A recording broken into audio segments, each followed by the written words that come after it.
I've always just wanted to do something big for the tattoo community. But for a while, like, I remember before TV, like I set up a whole convention tour. I did all these tattoo conventions by myself, and I just remember feeling so not accepted or not respected or not, you know, like looked up to, or nobody cared about like my work or anything. So then when I got on TV and I got the national exposure, it was just like I reverted back to like my little bubble. Like, okay, I don't have to, you know, put myself in those uncomfortable, you know, positions, because at the time, like from 2009 and the years beyond, like the tattoo industry made me feel kind of shitty. Like a lot of times, different tattoo artists that I've dealt with that were just rude or, you know, just disrespectful. And I didn't like how that made me feel.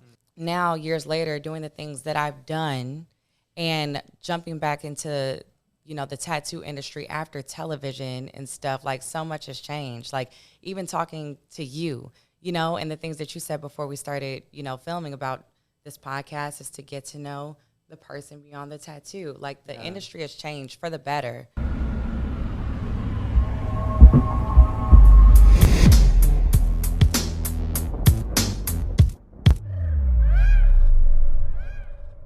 It has come to my attention that a lot of you come here, watch the content, and don't subscribe. And that fact has been proven by those around me with a number figure of 90%. What's going on? You come here every week, you watch, just hit subscribe. That's it. That's all we want. Don't be a dick. Just hit the button.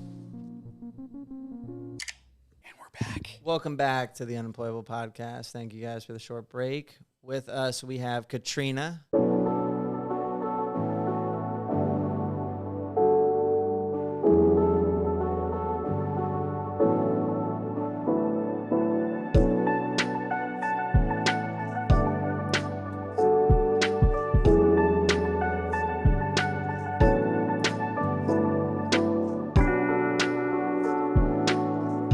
Some of you might know her as Cat Tat.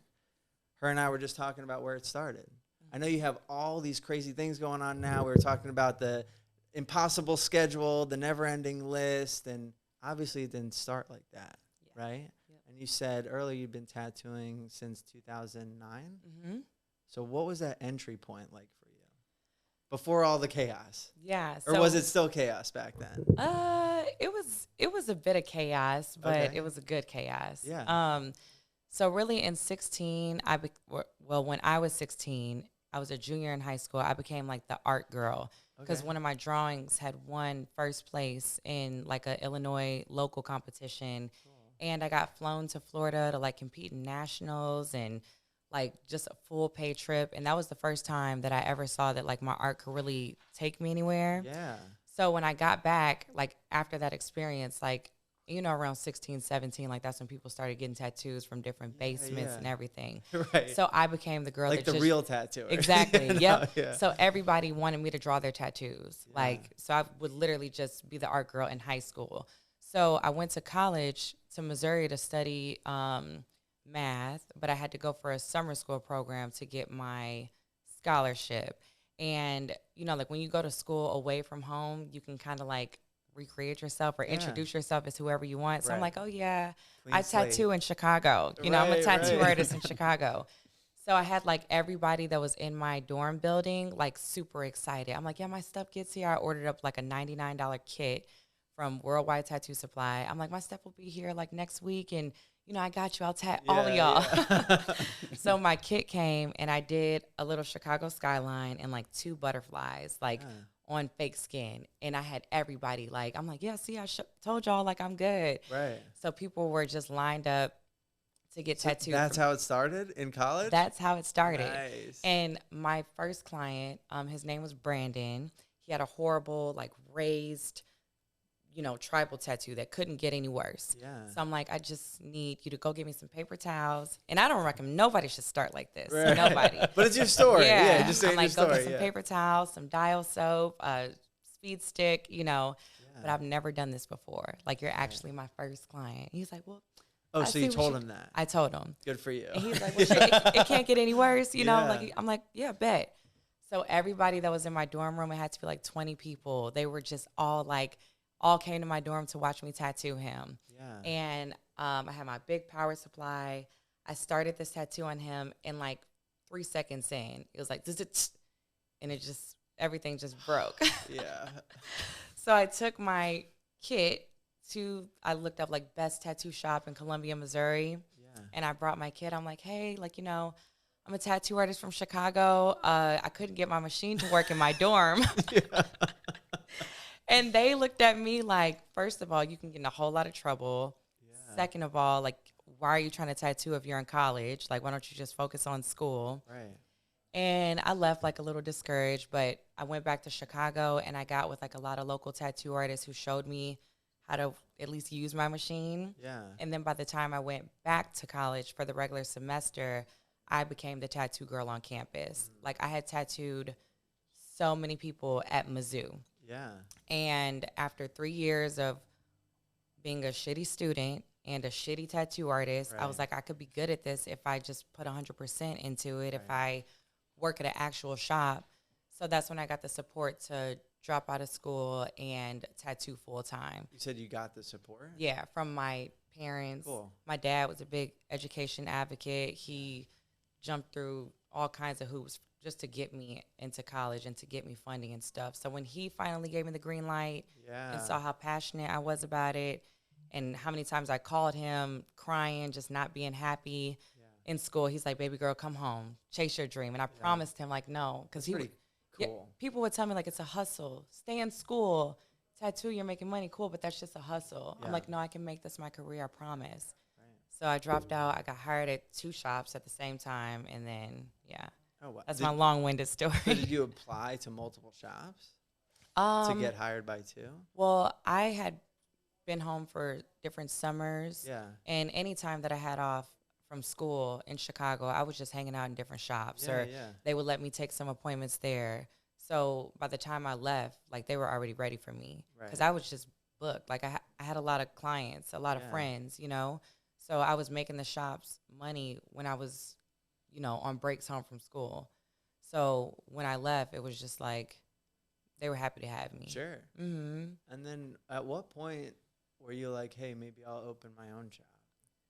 So after I left school in 2012, and then 2013 and 14, we got discovered by a TV show. We didn't know what it was. Right. What do you mean we? Like a shop you were? A shop that I was working at. Yeah. So in 2013, I left the 2 shops I was working at to devote myself to one shop, and that was 9 Mag. Yeah. And it was really like all the most poppin', like, urban tattoo artists in Chicago. Yeah. Like, there was only a small amount of us, especially females. Right. I was really like the only poppin', like, Black female tattoo artist in Chicago at the time. Yeah. So we all kind of came together and we created 9 Mag. And that was like the poppin' tattoo shop. Like, we were great. So TV came along and discovered us. We didn't know what TV, but cameras came to the shop and filmed us for 2 days. What's going on? Yeah. And we're like, we don't know. Opportunity. Like, it's cameras. Was this like developing a concept for them, or they already had the plan? We didn't know. Okay. We knew a production company was coming to film us, and we could possibly be a tattoo show. And at the time, Black Ink Crew was huge. Yeah. It was like the #1 show on VH1. So we're like, okay, TV shows are popping right now. Like, yeah, they're going to film us for one. They literally filmed us for 2 days, and a year later, what they filmed was episode 1 of Black Ink Chicago. Oh, so they came in. Mm-hmm. You guys are like, we don't know anything. We did some calls and Skype calls, but they didn't tell us what network, what name, anything. But maybe you knew, like, there's a possibility this could turn into something, but not a guarantee, right? Right. Yep. Okay, so then it's like, guys, we have to do something to make this work. They said nobody's going to see this. So just throw a party, be your wildest selves. Nobody's going to see this. So we wowed out. Because there's no experience. Like, you guys hadn't done TV before, right? Nope. So it's like, what do people even expect? I mean, was this going on in your head? Like, what do we do? Do we act normal? We were all just really excited. Like, with most TV shows, they do casting calls. Yeah. They have to bring in strangers. But this was just, they came into our house pretty much. And it happened to be our 1-year anniversary. So we threw a big party. Yeah. and we were just living it up. And they told us too, like, don't worry about anything. Nobody's going to see this. Right. And everything that they filmed was episode 1. Okay. Everything. Yeah. Like, it was crazy. So after 3 years of being on that show, it wasn't serving me anymore in the way that I wanted it to. I had dreams of taking my exposure from that show and moving to LA, which was always my dream. Yeah. Like, tattoo-wise, the artists I wanted to learn from were in California. Right. So after 3 years of the show, I quit because they didn't want to follow me to LA. And I opened up my own shop in 2018. Enigma, right? So once I had the exposure, you know, it just felt like this is the time. Like, we were #1, our TV show, and it's like, you got to strike while the iron's hot, you know? And this was with Kevin Leroy at the same time? Yes. Yeah. So Kevin and I, we met during the time when I was quitting the show, which was not easy. It's not easy quitting a show. So me and Kevin, literally, we talked on Instagram, and we went to lunch at Tattoo, and I was on the phone with my lawyers the whole time, like, I'm sorry, Kevin, like, literally in the process of, like, quitting this show. And I'm hanging up like, man, fuck these people. Like, and Kevin was so inspired. And he's like, I'm going to quit too. And I thought he was just bullshitting because he was going to film, like, a couple months later. So I told him about my shop. I showed him the location. And he was in LA at the time, and he's like, yeah, you know, I got to go back to film. But he came in there. We were both tattooing. This before it was built out. I had just, like, signed the lease on it, you know. And he's like, I quit, and I'm going to work here. And I'm like, Are you serious? And, like, over the years, Kevin, it feels like we've known each other, like, our whole lives. But he's been my best friend. He's been my right hand.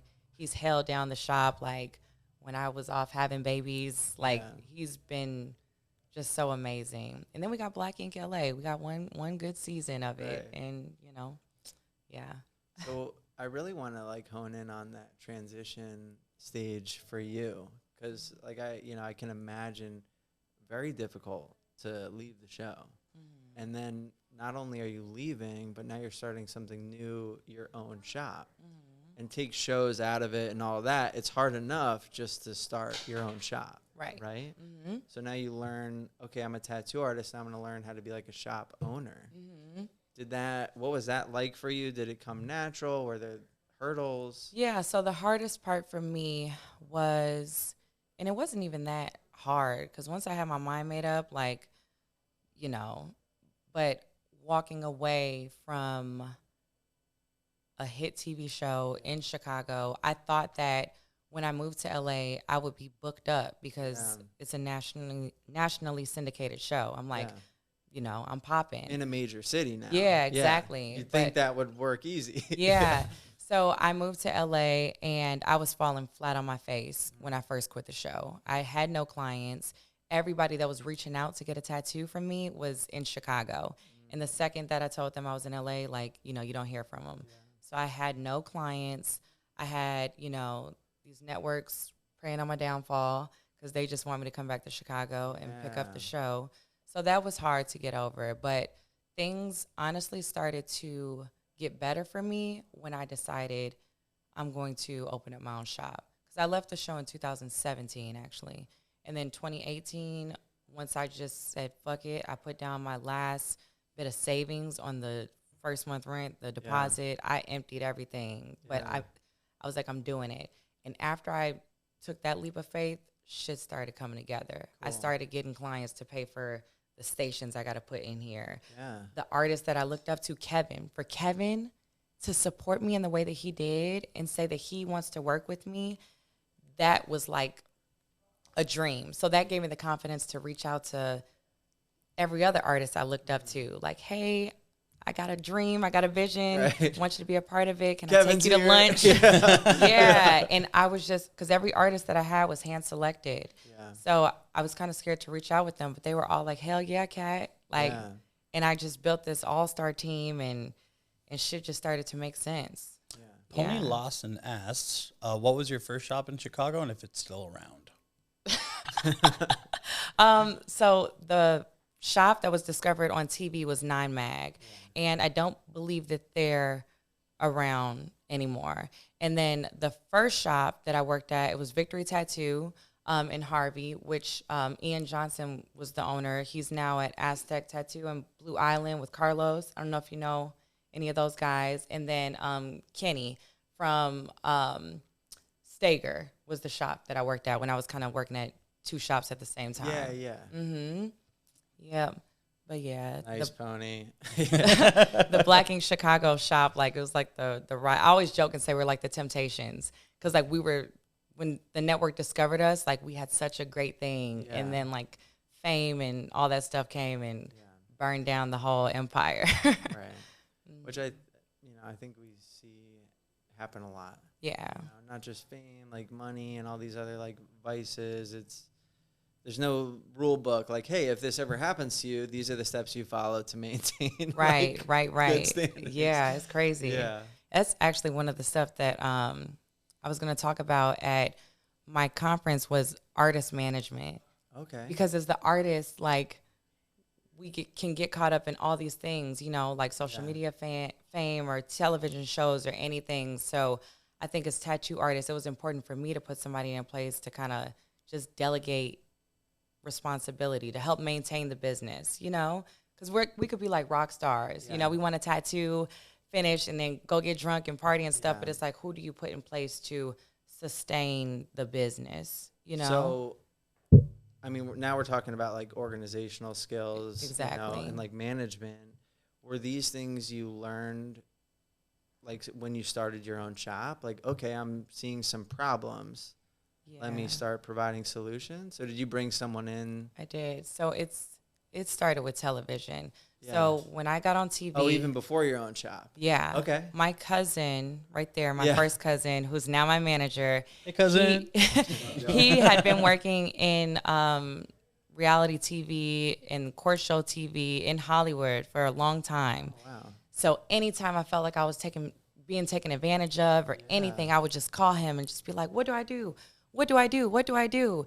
And I would be talking directly to networks and producers, and he kept telling me, like, people are going to keep trying to, take advantage. Like, he'll handle it. He'll talk to people. And it was hard giving that up to him. Me and him fought. He quit on me like 3 times right before some of my biggest scenes. Like, fuck this. I cried like, no, don't abandon me here. But I had to just trust him because I didn't. I completely defied him. And I said, no, I'm going to talk to this head of network and get what I want right now. Yeah. And it fucked me. Like, and I'm like, damn, they actually just said they're going to sue me or, anything. But I had to learn how, like, he's good at that. He's got experience in that field. And I had to trust him to just, be that person that regulates things. And over the years, it has become, he's not only like my entertainment manager, but even with opening my shop, he made sure that all the paperwork was done. Yeah. The security cameras were installed, that I had a security system, that, just all that stuff. Right. Yeah. So over time, it just turned into that. But it's important to have someone that you trust. Right. You can't do it all. Being the artist and the business, and if you're on TV or podcast and now you're an entertainer, right, it's too much. It is too much. Yeah, definitely can't do it alone. Mm-hmm. So that's cool. So you found that, getting into that, okay, I have a manager, I have a member of the team. Mm-hmm. And then, you get Kevin, right? Yeah. And then I'm sure it just continued to grow in all different directions, not just management. What would you say, like, the next step was? Like, cool, you open the shop, you have Kevin's support, you're reaching out to artists, you have your cousin. Right. Where does it go from there? From there, it was really just insulating myself in the community.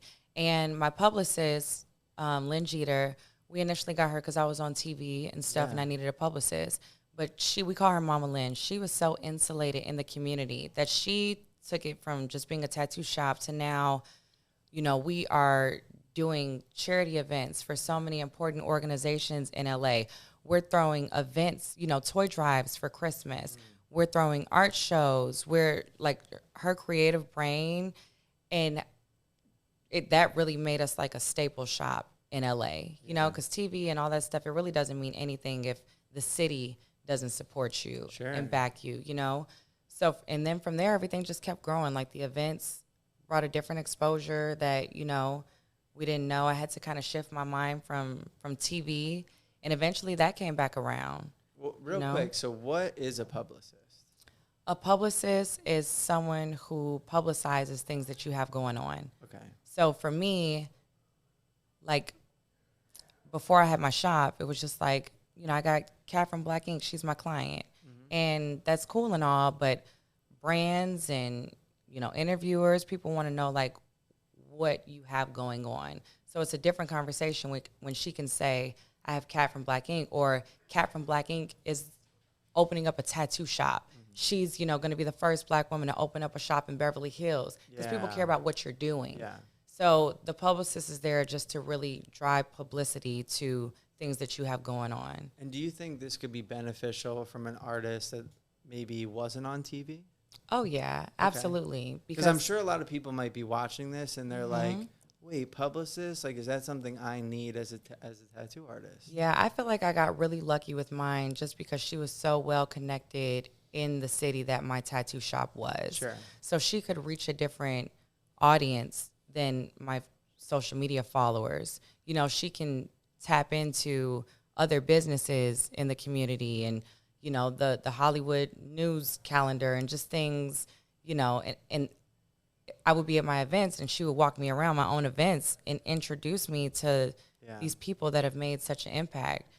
So it's not just having a publicist, but finding the right one that makes sense for you and what you have going on, So we're talking about, like, okay, if you have stuff going on, this person, can be useful to let everyone know that it is going on. Right. Right? Yep. So when you're setting up these events and these parties and these charity things, is that something you're doing? Do you have a team that does that? How does that work? So I have the ideas. Yeah. And I'm really creative. I'm like a micromanager. So I want to micromanage everything, but I have fallen on my face. Like, my first art show in LA, I tried to do everything myself. It was going to be an art show, pop-up shop, and halfway through the event, me and my assistant at the time are coming through the event with a painting, like hanging up stuff on the wall. He's got to go to Dollar Tree to buy hangers because the clothes are still in bags, So I have the vision, and I'd be like, no, I can do it. But now, years later, like, we have a system. We know exactly who's doing what. It's all done beforehand, and things run smoothly. So, but I have the creative ideas, mainly in collaboration with my team, But yeah, because I always like to, think, like, if I were watching this, or like even I'm talking to you right now, and it's like, oh, okay, like events, publicists, like maybe that's something someone doesn't do, and it's like, well, how do you get started with that? And you just gave a bunch of the answers. Right. Like, maybe you could start with, like, a smaller event. You could learn some of the routes, like, yourself. Right. Right? Right. And then bring on team as necessary as it grows. Yeah. And then, like, through learning all these things and figuring it out, is that what your is part of the Cat Tat Experience? Yeah. Tell me about the Cat Tat Experience. Yeah. So I won't say my goal, but just tattooing all night, every night. That's what I've been used to, And then I've always wanted to be a businesswoman. Like, even when I was, telling my dad, like, I'm going to make this as big as it can go. Like, just past tattooing. So for me, and one thing that a lot of tattoo artists that I know have in common is, like, we don't want to have to tattoo all the time, like, so for me, the experience is just like the business side of it, like the brunch portion of it on the last day is called The Art of Business, but it's really, it's about succeeding in the tattoo industry. And that all starts with, like, the base. You have to be a good tattoo artist, so we're incorporating seminars from artists that I can't believe I'm friends with now, but they're doing their first seminars, at the Experience. And then stepping outside of that, talking about shop ownership or branding, social media, things that you have to do.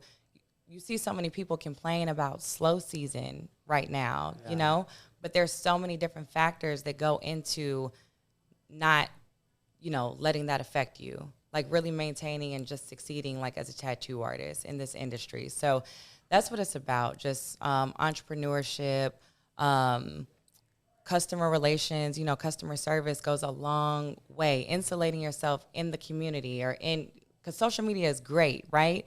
But it's also about your surroundings. Like, that's going to be the bread and butter when things aren't, you know, popping. It's the locals, your regular clients, the people who come back.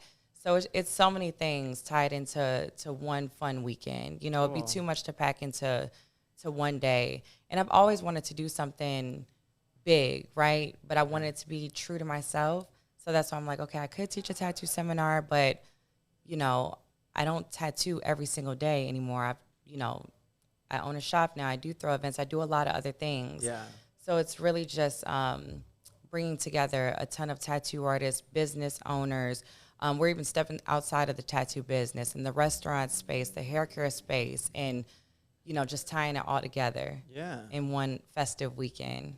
So is it 2 days, 3 days? It's 3 days. So the first day is like a welcome reception, and there's a big event called the Taste of Chicago that I grew up going to. Okay. And they still do it, but it's not as huge anymore. So the first day is the Taste of Chicago welcome mixer, and I got a ton of different like vendors and different Chicago foods. It'll be like a networking mixer. And then Kevin is going to be tattooing live there, doing a live demonstration.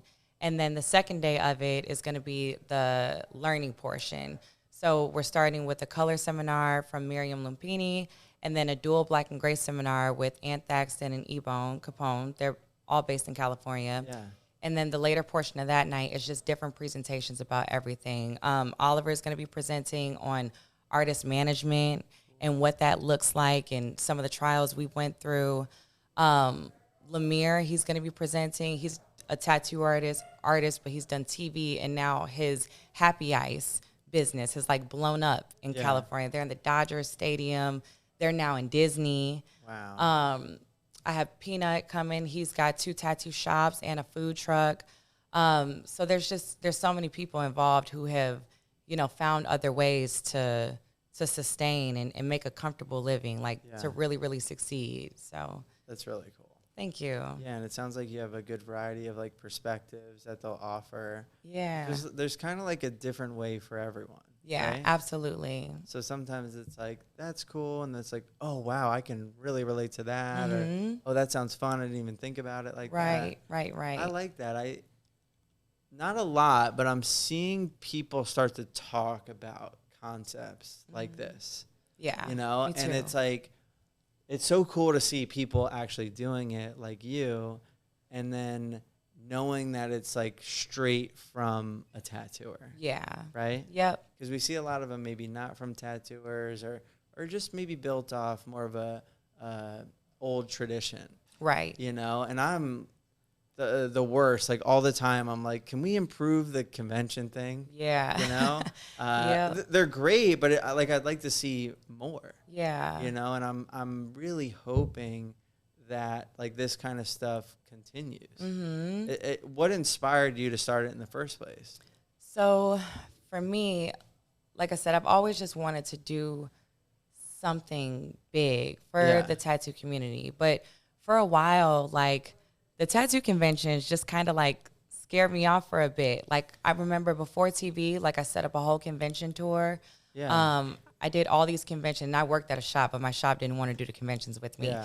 So I did all these tattoo conventions by myself, and I just remember feeling so not accepted or not respected or not, you know, like looked up to, or nobody cared about like my work or anything.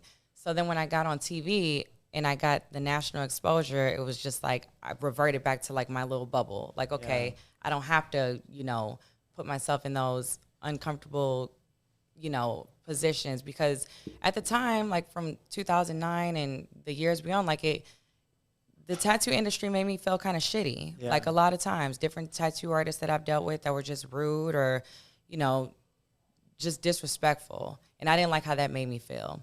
So now, years later, doing the things that I've done and jumping back into, you know, the tattoo industry after television and stuff, like so much has changed. Like even talking to you, you know, and the things that you said before we started, you know, filming about this podcast is to get to know the person beyond the tattoo. Like the industry has changed for the better in so many ways. And even now, like the conventions, everything's just so diversified.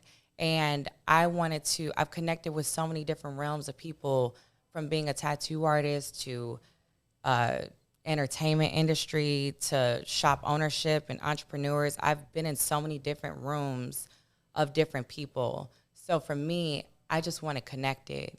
I want to connect it all. I don't want people to feel like, you know, if they go to a tattoo seminar, you know, they're just going to be in like that realm of people who just tattoo.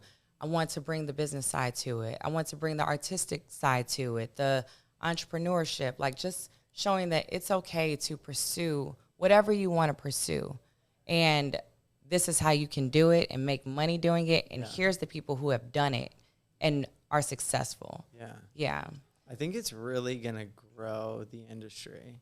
Thank you know, but it like, I mean, don't you? Like, that's what I hope. Because there's not much like further education for tattooers. Mm-hmm. And I think it's really going to bring it to this next level. Right.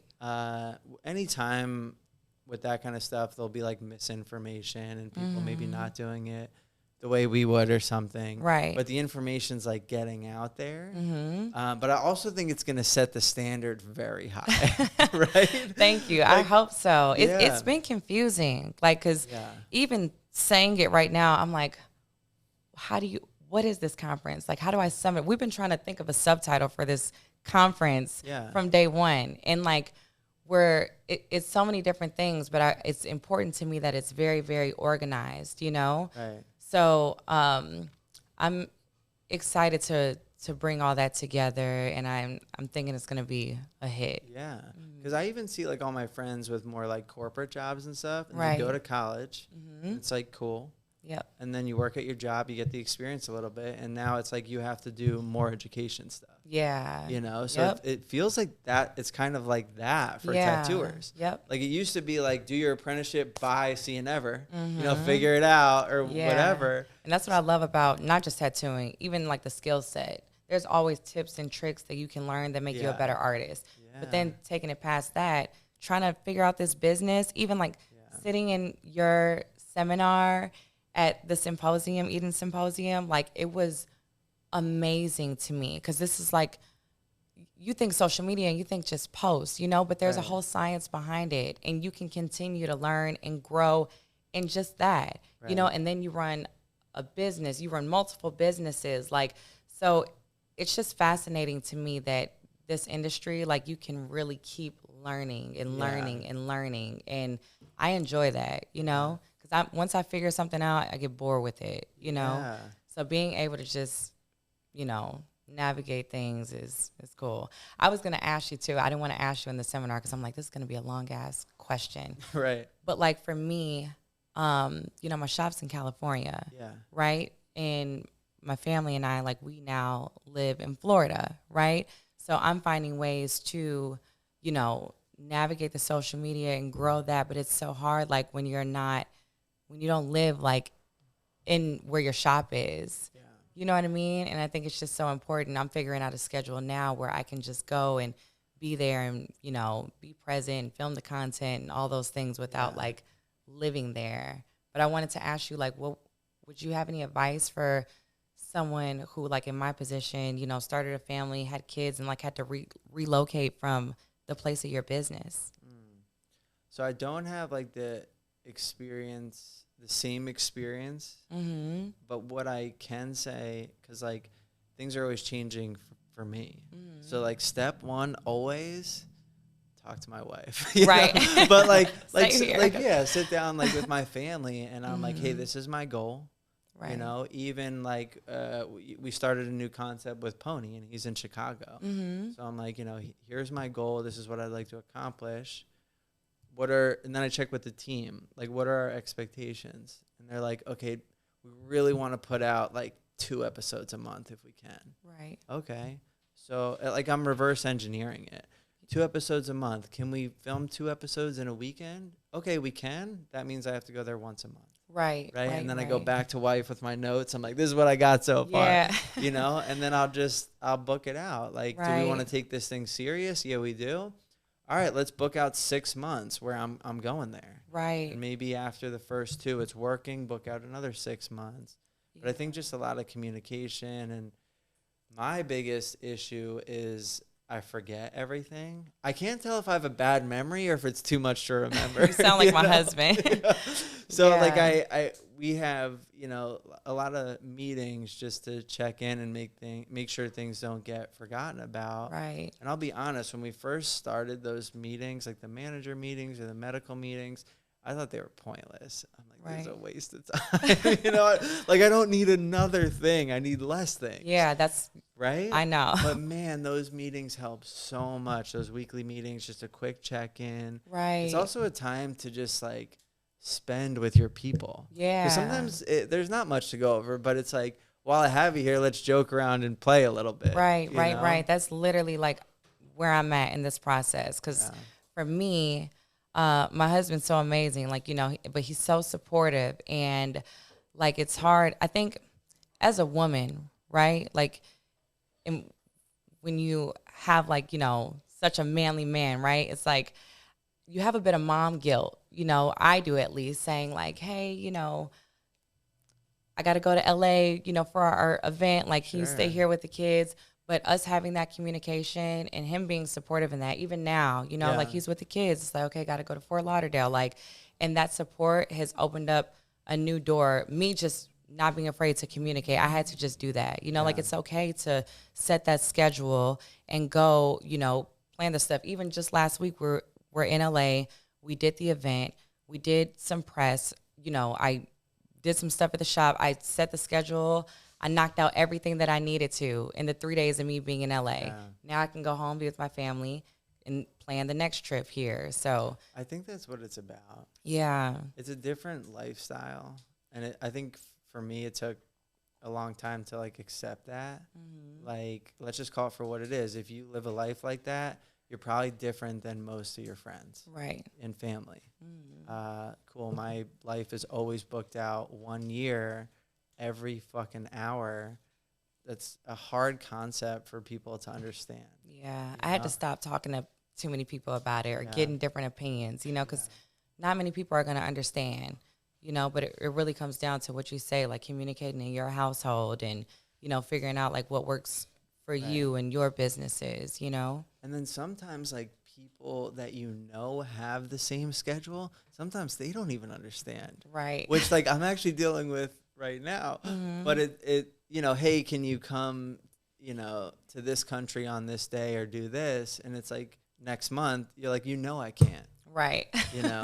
Yeah. And it's tough. And sometimes it's sad because sometimes like you really want to do that thing, but it's, I guess you figure out what works with you. Because when I'm building my schedule, especially when I started to build it and now too, but not as much as back then, I was asking everyone, like, how do you manage your life? Right. And I was getting all different responses. Some people are like, I only leave it 3 months. Some people are like, no, I book the year, but 1 week a month, I leave completely open so I can be spontaneous.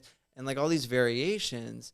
And I think we kind of took everything we learned or heard, took the best parts and applied it to ours, but it's still changing sometimes. Right. Yeah. John's going to be in L.A. for 4 days. You heard it here first. What do you know about L.A.? I know L.A.'s got a lot of hoochie mamas. A lot of people that say vato. What's your favorite thing about L.A.? Probably the Mexican food. Have you been to L.A.? No. I will be tattooing in Los Angeles, otherwise known as the Vatican.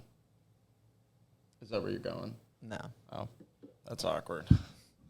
Otherwise known as L.A. Hollywood. I'll be scratching in L.A. the 12th through the 16th. I will be in Los Angeles the 12th through the 16th tattooing. If you're interested in arranging an appointment, contact me. He's got nothing. For me, I just know my life like changed so fast, right? Like when I had my shop, I was in there every day just tattooing all the time. And then I stepped away from it when I had back-to-back babies.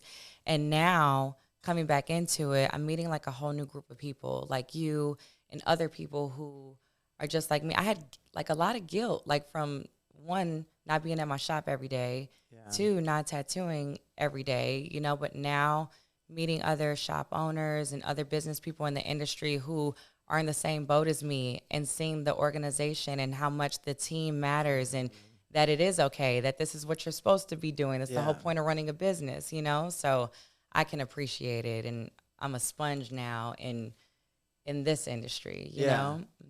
But it is tough. I think scheduling is one of the toughest parts. Right. With anything. And I even had a couple friends that literally moved to LA to go try to pursue some dream. And then like we didn't really hang out anymore. And I couldn't understand why. Now, you know, it's because we were in different places. Yeah. They did that. They went on and they had these crazy schedules and whatever. Right. And like I'll see them now, and now they're kind of like, do you understand? Yeah. You know, but at the same token, it's like, because I remember like seeing life change, and maybe you went through this too. I was like, wow, there's some things I don't want to change. Like I want to keep this group of friends. I want to see my family this much, you know, and you just find your values, and you're like, okay, I'll build the schedule around that. Yep. You know, sometimes it was like even Chris, who you met, like that's my boy. I've been boys with him since I was 14, 15 years old. I was like, fuck it, just move down here. I'll give you a job. I know we'll hang out then, you know? Yeah. But you figure it out. I mean, everyone we work with is just my really good friends. Right. You know? But, you know, sometimes that doesn't work for people. They're like, I don't want to work with friends, which I totally understand. Right. That's just how I like to do things, you know? Yep. Yeah. Yeah. So will this be the first Cat Tat experience? This will be. Oh, nice. Yep. And it was important for me that I did it in Chicago. Yeah. Because I love Chicago. I miss it. That's where I got my big break with Black Ink Chicago. My following, it all started there, you know? So I've been blessed to connect with so many amazing artists and entrepreneurs and people that I look up to. And it's like, I want to bring that back to my city. You know what I mean? And there's people that reach out to me all the time, younger tattoo artists or, you know, people new to this industry that really the smallest bit of information that I know can help them out, you know? So if I could put all of the things that I've learned, and not only that, connect with all the people I've connected with, like, and put us together in, you know, this space for 3 days, like, it would be so beneficial. Like, because I've never seen anything like that. That's why we've literally been struggling to put a title on exactly what this is, because we're bringing so much to it, you know? So I'm looking forward to it. I want it to be an annual thing. Summertime Chicago is, like, so beautiful. Where we're having it is brand new. The Marriott Marquis Chicago is right on the water. I'm excited to bring the food aspect to it, the Taste of Chicago. I'm trying to lock in a performer, you know, for it. So, and then, so the second day of it will be the tattoo portion of it, you know, the seminars, the workshops, all the tattoo artists. And then Sunday is the business brunch. And that's where we're just learning about business, period. We're speaking with different, you know, founders of different businesses, just to see like what that process is like of building a brand and everything that goes into it. You know, we'll be learning about even LLCs. Like, for the longest of me tattooing, like, I was getting paid under the table. Of course, you know what I'm saying? I didn't file my taxes until I opened up my tattoo shop, and then had to pay fucking 5 years of back taxes and shit. You know, like things that I know so many tattoo artists are dealing with. You know, and I'm an open book. Like, I'm transparent about where it all started and how it got here. How many times I had to fall on my face and, you know, pick it back up, and everything I had to learn. So for me, I've been holding on to all this information, and I just feel like I have a lot to share, you know? How do you pick your teachers, presenters, and that kind of stuff? Yeah, so I picked the tattoo portion on people who I want to tattoo like. Yeah. I mean, I looked at their work and I'm like, how do they do that? Yeah. Like, how do they do that? like Miriam Lumpini, before I moved to LA, she was in LA, and she came to LA from Sweden, and her pieces, are you familiar with her work? I mean, they were mind-blowing, like absolutely mind-blowing, you know, and even, you know, because I do mainly black and gray, but like my color pieces, like I would say I can't tattoo like that. Like I struggle with color. So for me, it was like, who's the best at it? Who's one of the top people that are doing it? It's healing right. It's great. Miriam, you know, and I've had the opportunity to connect with her, and she was just so supportive and so for it and so excited. And that's also signs that you're doing the right thing, because I get butterflies like when I'm approaching these people. But for them to say, hell yeah, Kat, like, let's do it. Like, that shows me, like, yes, this is going to be great. And then Ebone and Ant. So when it came to black and gray, being in Chicago, like, there was just a limited amount of, like, the style that, like, I really, really wanted to pour into. It seemed like all the artists that I follow were in L.A., so when I moved out there, I just put myself in front of these people. And Under the Gun, the guys there, they took me under their wing. They were just so supportive of me and just really, really, like, showed me how they do things. And, like, they're some of the best black and gray tattooers ever. So I just had to call them and ask them, like, you know, and they're such nice guys. But Ebone, he's so shy. He's like, yeah, Kat, like, you know, but I'm a little shy. You know, I always want to speak to people, but I'm kind of shy. And I'm like, no, like, it's going to be fun, you know, and you have so much to teach. So to get their support and see that they, you know, wanted to do the speaking and teaching, but they didn't necessarily know, you know, where to start. You know, sometimes we overthink things. So they're excited to present. And then just everybody that I'm selecting is just somebody who's just succeeded at it. Like the proof is there. You know, like, they're booked up tattooing. They're not complaining about the slow season. They're doing something right. Like, they're making their living. They have something to share, not only from the skill set, but their life, you know? And then for the business aspect, there's just all people I want to learn from, like different restaurants, you know, people who have just expanded past one thing and onto another and just killing it. So it kind of goes back to when Kevin supported me and gave me that confidence to reach out to other successful tattoo artists to be in my shop. Now I'm kind of revisiting that again, because I look up to all these people, and when I'm hitting them up, like, they're actually saying, and that just, it pushes me, like, okay, let's make this even bigger. Like, how can we just maximize this whole weekend, you know? That's cool. Thank you. Core values are there. Thank you. Are you working? Oh, Go ahead. sorry. Are you working directly with Taste Chicago? I know you said, like, they're kind of. You said with who? What's the Taste of Chicago? No. This is Cat Tat's Taste of Chicago. So, Gotcha. yeah, they were a festival. I literally went to the Taste. Everybody did. It was in Grant Park, like, every year. But I don't even know. Did they stop doing it for a while, Oliver? Oh, yeah. It was always, like, on the 3rd. Yeah, Chicago was hot. So I was like in junior high, high school. We would take the train. We get our best outfits. Like, we go to the Taste to be little hot girls and, you know, try to get hollered at. Like, that was, the Taste was like just a thing growing up. And I don't think it is what it was. So, like, for me, this is just bringing that back. Like, you know, my own little tasting of Chicago, like Chicago style pizza, Italian beefs, you know, all that. Like, I'm trying to bring that just to kind of kick the event off, you know? Yeah, but I'm sure they have like a fan base. Like, I would have like looked at all the restaurants or all the people they came with and tried to get them, like, hey, listen, I know they ain't doing it anymore, but come on down, partner together, and make it a big thing. Yeah, and I like that, like, encompassing like the feel of the city the best you can. Right, Because even if you do it in other locations, it could be like LA's version or Miami or whatever. Yep. So I like making it like location specific. Yeah, we're actually working with the venue right now, because when I announced it and being like I said, my platform was in Chicago, I just got so much support. Like, all my favorite restaurants, so much are reaching out, like, how can we be involved? We want to be there. And I'm like, ooh, let's just keep adding more food, like jerk chicken, this, no one's that, gonna complain about food. So I'm really excited about that. One thing I'm like very curious about right now, because we just started moving into like the seminar teaching stuff, so I'm unfamiliar with it. Me too. But I always like wondered, like, when picking the presenters, I would start exactly how you did. Like, who do I look up to? Who do I want to learn from? Right. But I think there is a major difference between someone that's amazing and someone that's amazing at teaching. Right. So I was always like, and I, I was asking Eden and Bishop and some different people. I'm like, do you guys like have them present in front of you beforehand, or like what's like the vetting process look like? And it was a variety of answers. Right.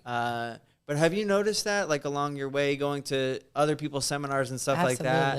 You're like, they're amazing, but, like, maybe they don't know how to explain how to be amazing? Yeah, so Kevin, he's been killing it with his seminars, and Kevin was a big inspiration for me doing this whole thing, like, he's been killing it with his Rose seminars, so I know he has that experience. I've been to his seminars, so that makes sense. Like, you've seen them, you're like, this is great. Exactly. And you're right, amazing at doing the seminars. And then Peanut, like I don't know if you've seen his work, Ink by Peanut, One Up Ink West, and he has One Up Ink in Dallas, but he does like the anime tattoos. Cool. He's amazing. Like his tattoos are great. So I want to learn from him, period. But then when you meet him, when you go look at his page, he will grab you, like literally. And I went to go visit his shop, and immediately he's like, Cat, come right here. Come right here. Look, this is how I'm doing this. This is how I'm look closer. Look closer. Like, and I'm like, yes. Like, this is going to be so great. He's high energy. He's a great teacher, and he's got his process down to a science, So that was a big part of it, but I also it was important, even though I've never seen Miriam do a seminar, like, she's just so good. You know what I mean? Yeah. So, like, and it's like, she believes in me. I'm going to believe in her. We're going to work together to craft this thing and make it perfect. So with this being my first, conference, those are things that I'm going to learn. I'm going to learn, there. Because it's so new for the tattoo community. Yeah. Right? Yep. So it's not like there's this long list of presenters to grab. Right. And because then I'm always thinking, like, okay, if we started one, what would it look like? That's like my frame of thinking, right? So a lot of them, you'd be grabbing these people, and it's their first time presenting ever. I know not with the presenters you're necessarily talking about, just more conceptually. Right. Right? So it's like eventually we'll have the experience. Oh, I know he's good. I know she's good. I know they're good. Yeah. Yeah. Like maybe... Because even when we were asked to do the seminar, the first thing I started doing was going to other people's seminars. Right. I'm like, what's up with this? What are they talking about? Right? Yeah. And like some of them were artists that I really looked up to, and they were really great. Right. And some of them were not. Right.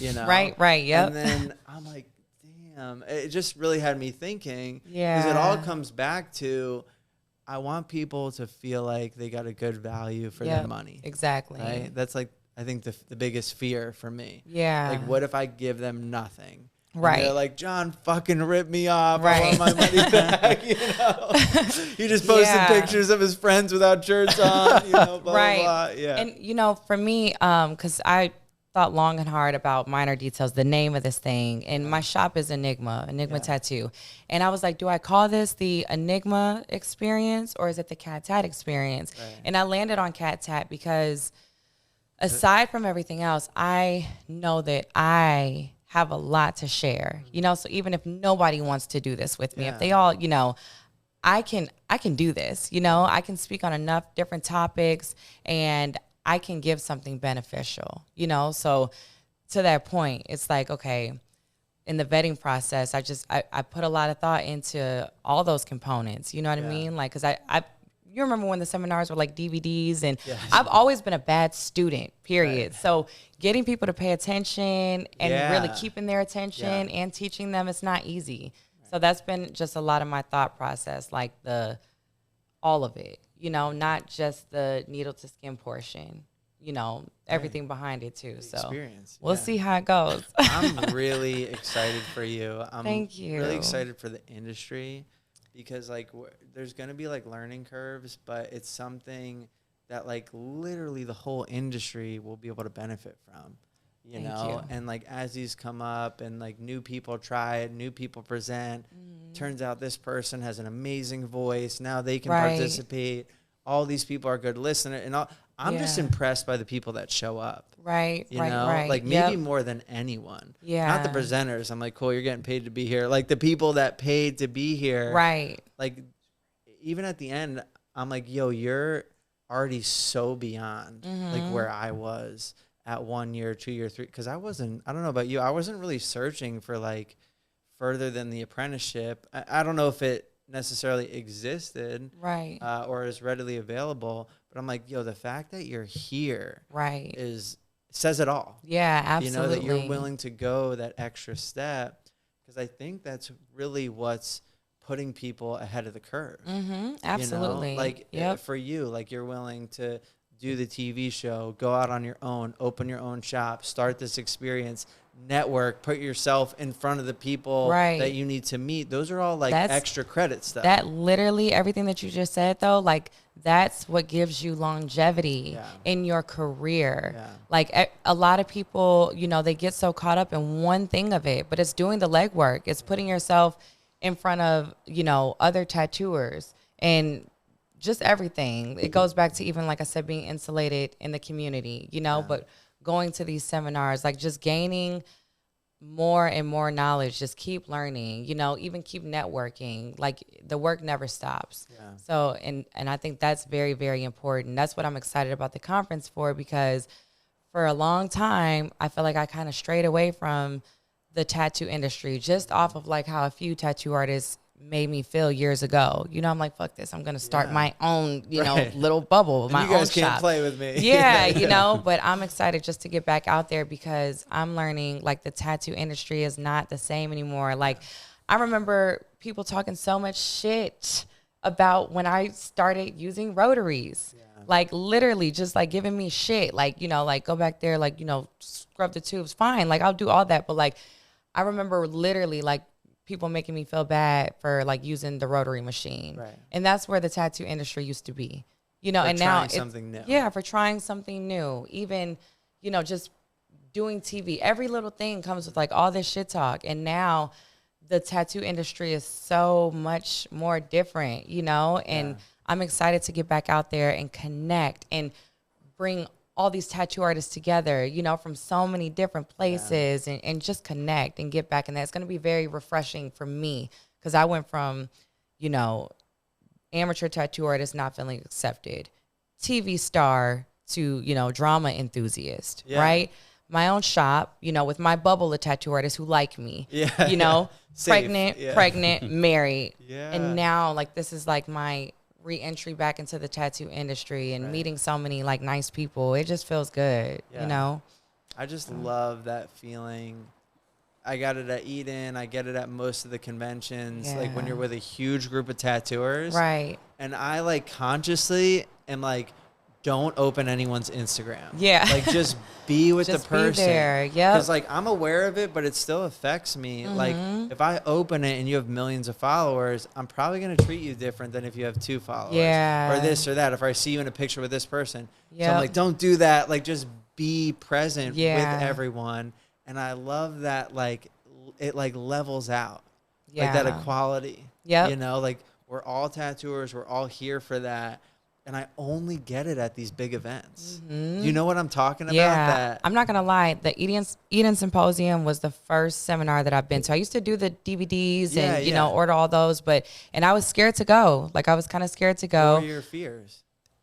Just, I don't know, that people weren't going to, like me. I'm kind of a pushover, you know? And I was at a convention once and, like, just some shitty, I don't like conflict. Like, I don't like, and then I had to film a convention with TV, you know? So I went from being not recognized at the conventions to now I'm here, but I got a camera crew with me. So I had legit tattoo artists that I looked up to, like, you know, be commenting like to other tattooers on my page, like with laughing faces, like, oh, this is the girl with the camera crew, like just shitty stuff. And it hurt my feelings, you know, it hurt my feelings. And I remember that day, like kind of being like, you know, fuck this industry, like, you know, fuck these conventions. But, you know, Kevin, my best friend, I'm telling you, like, he told me, like, you should come. Like, you should really come. And I'm like, you know what? I came, and it was a great experience. Everybody was so nice. You know, Deanna was amazing. Like, it just felt good being there, and it inspired me again, you know, and just kind of one of those signs, like, you know, that, okay, like, I'm on the right track, like, you know, with what I'm doing. So, you sat through John's, right? Yes. How'd he do? That was his first one. He did amazing. Was that your first one? Yeah. That was your first one? Yeah. I would have never known. I have a bunch of pictures, like literally, like I took pictures of every slide. You were captivating. You kept my attention through the whole thing. Yeah. Like it was really, really good. And I think it goes back to like what we were talking about before. The whole team did that. Yeah. It wasn't like me at home. Like we were here, you know, we had people, like I would kind of say my like uneducated storytelling version, and then we have Brandon. He's like more professional. Yeah, like, make bullet points, looking up synonyms. Yeah, and then we have Danny like associating it with the visuals, and then like I came here and I practiced it in front of them. Right, and we, like, I would have never known it was your first one. Cool. I had my hand up like this the whole time. You were getting so many questions, and I'm like, Mr. Nelson, like but I literally left your seminar with notes about things I wanted to ask you that I couldn't get to there, you know. I mean, it was a really, really, really great seminar. Nice. You did great. Thank you. Yeah, proud of you. You did great, Danny. Hey, proud of me too. Yep. And I mean, your personality too. That's another thing. Like how you captivate. It's like math, right? Like I got my scholarship in math. I didn't even know I was good at math until I got the right math teacher. He, you know, presented or taught in a way that I could learn, and that's what your seminar did, you know, just the way that you naturally like teach it. For me personally, like it was a way that I could understand it. Cool. You know, that's important. So yeah, and I think there's really like someone for everyone. Yeah. Right? Yeah. Because I've heard tons of messages, the same message throughout my life, and then it just like comes from that right person, and you finally hear it. Right. You know, and so I'm always trying to stay like aware of those messages or the teachers, or whatever it is. But I think that you know,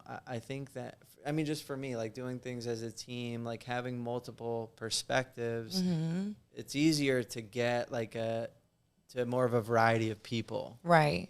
When it's not like just me, trying to figure it out. Yep. And that's why I love like the collective. Right. You know, the ideas of groups and different perspectives and all these things. Yeah, it's important. Yeah. It's important.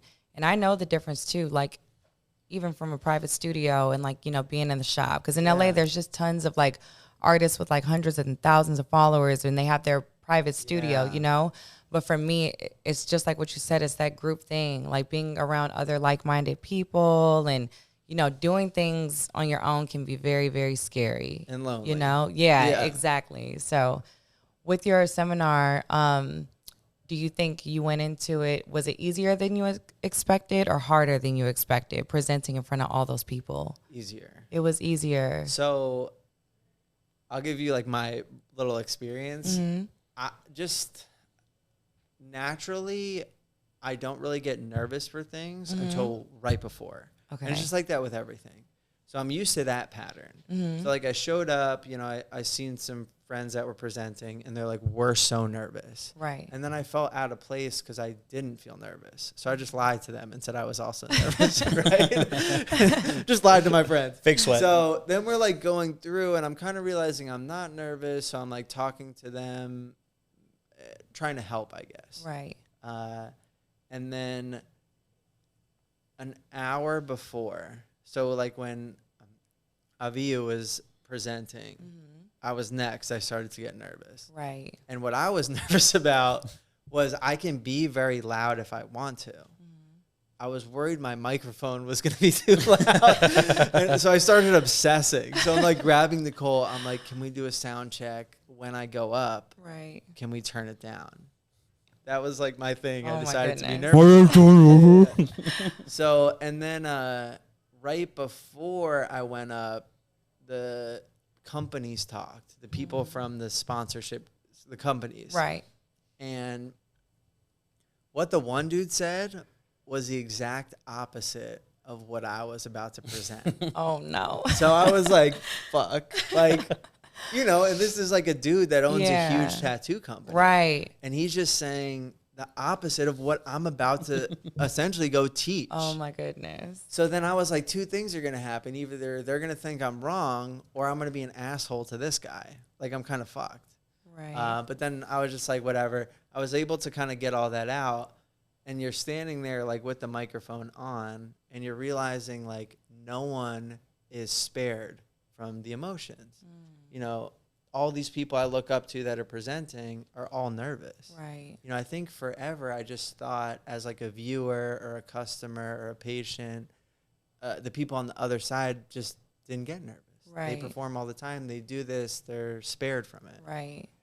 So I have the microphone on. I'm like looking at them, and I just like kind of remind myself. I'm like, bro, you do a podcast every week. You make this content. You had to hype like, yourself up. Yeah, I was like, this is not any different. Right. If anything, this is a smaller audience. They're just in front of you. Right. And like kind of tried to like pep talk myself. Yeah. And then as soon as I went up, it did just kind of disappear. Right. And I was like, thank fucking God, because if I'm like nervous, I can't get my point across. Yeah. I can't like really give someone what I'm trying to explain. Right. I get like too caught up in the feelings, and I'm like, wait, that's not the word. I didn't describe it right. I didn't give you a good metaphor. Yeah. So that was, I just wanted to be comfortable so I can like say what I came there to say. Right. You Right. know? Right. But yeah, it kind of instantly went away, and I was like, cool. Thank God. That's what I was thinking. Like, I'm like, people plan conferences and stuff like year round, and this is my first one. Yeah. And we launched this thing about a month ago, like 3 months. I'm like, I couldn't imagine planning this year round. Like, I will overthink myself out of it. There's been times now where I literally picture myself like on the stage and like freak out, but like going to the symposium, talking like to you and, you know, people who have done it, and like, you know, everybody's human, and you know what I mean? It makes me feel more comfortable, because I'm the same way. Like, I'll start stuttering and like literally just can't get my point across, and that's the worst feeling, you know? Yeah, so I know what you mean. Because I was talking to Mike Chambers about it, because he presents a lot. And I was just like, yo, are you nervous? And he just so casually, and I love this, so casually was like, oh, it's always the same. I get super nervous before I go up. I forget everything I'm going to say the first 60 seconds. Then I relax, and I'm able to get my point across. And like what that told me was like, he's used to it, but he's used to the uncomfortability. Right. And that it always comes. Right. And maybe it should always be expected. Yeah. You know? So I really liked that. It's kind of like, hey, like you're fucked. You're going to feel that. Right. But it's fine. You'll get through it. Yeah. Just like let it settle and then go. And that was my exact experience. Yeah. You know? And then if anything, it gave me the experience, and I was like, wow, I really like this, and like I want to do more of it. Right. Like as soon as we left, I was like, yo, like maybe we broke it into like 3 sections, like content creation, management, and sponsorship. Right. I was like, I want to do one just on content, just on management, like almost more specific. Right. Courses. Right. Or so if anything, it lit a fire, and I was like, let's run with this. Yep. Yeah. Well, that's amazing. I'm glad you enjoyed it, and you absolutely should do more, because it was captivating. You know, you really, really grabbed the audience. So, yeah. Well, good to hear. I'm excited for you. Yeah. Are you come to the Cat Tat Experience? I want to. Absolutely. Yeah, like, I'd really absolutely. love to. We're building this thing out, you know, as we go. And I say that it's still organized, you know, but I'm putting the pieces together, and I would love to have you a part of it. That would mean everything. I just want to experience like all these things. Yeah. You know, and I think it's so cool. And I like how you're saying you are transparent and you just let everyone know what's going on. And I think that's how everything grows. Right. Right. Right. Right. And we've tried to do that too with like what we've found. Try this, do this. You know, this is our experience. Right. Which is so opposite of like traditional tattooing, right? Yeah. I think this is one of the biggest things we see. Like even seeing Mike present, I'm like, dude's been tattooing 30 plus years. Right. He came from a time where it's like you're not allowed to do that. Like keep your. So that was inspiring, and like to see all these changes benefiting everyone as a whole. It seems a lot less selfish. Yeah. Right? Yep. And I think that because you see conferences all the time, like every industry has their own like type of conference. And when you see tattooing, you think like seminar. Yeah. But now, because of social media, you know, and all these other things, reality TV, skincare lines or anything, like now it's like we can have something, you know, bigger than just a tattoo seminar. Like we now can, you know, have like a 3-day conference, you know, at a hotel that is a festival that has like all these different things, because it's not just the needle to skin portion, you know, like our industry is worth, you know, 3 days of all this education, you know? So I think that's what I'm trying to encompass, you know, that we're mainstream now. And this is all the things that goes into mainstream, There's you know? so many parts of it. Yeah, absolutely. Like, I like how people are starting to break it into segments. Like, okay, we can talk about tattooing, you know, color theory, line work, traditional, neo-realism. Right. Yo, there's also social media, right? And then it's like, oh, there's also business management. And then like, I'm like, yo, we need to bring in like dermatologists. We should bring in, you know, laser technicians. Anesthesia, real estate, like anesthesia. everything. Like this industry is huge now. And I think that we are on the brink of that. Like literally us, like our generation, you know? So it's exciting to throw this, you know, and to connect with people like you and, you know, because everything is changing right now, you know? So even for us to be able to talk about what it was a decade ago and things and how different it is now, like it's unique to be able to see that transition, you know? Because a lot of the new tattooers, like they don't even know, you know, like what it was like, you know? So I think we're just a very interesting and unique group. Right. And it's moving so fast. Yeah. I mean, I'm meeting like new tattoo artists that like don't know that there's like a thermofax. Right. And they only know like printing stencils. Yeah. I'm like, wait, thermofaxes aren't even gone yet. Right. You know, like, whoa, this is moving fast. Yep. You know? Yeah, I had to get one. It costs a grip too. I don't know how we found it, but we have one, and like most of the artists never use it. They're like, I don't use this shit. But I like it, the fact that it's there. Do we have any questions? I know Pony had a question. We answered it. Hey, Pony. Our boy. Oh, yeah, you do know Carlos. Yep. I worked at Aztec too for a while in between filming seasons of Black Ink. I think Michael Miller, our boy, says, I'm thinking about going to Taste of Chicago in September. Super stoked. Oh, nice. Yep. Right.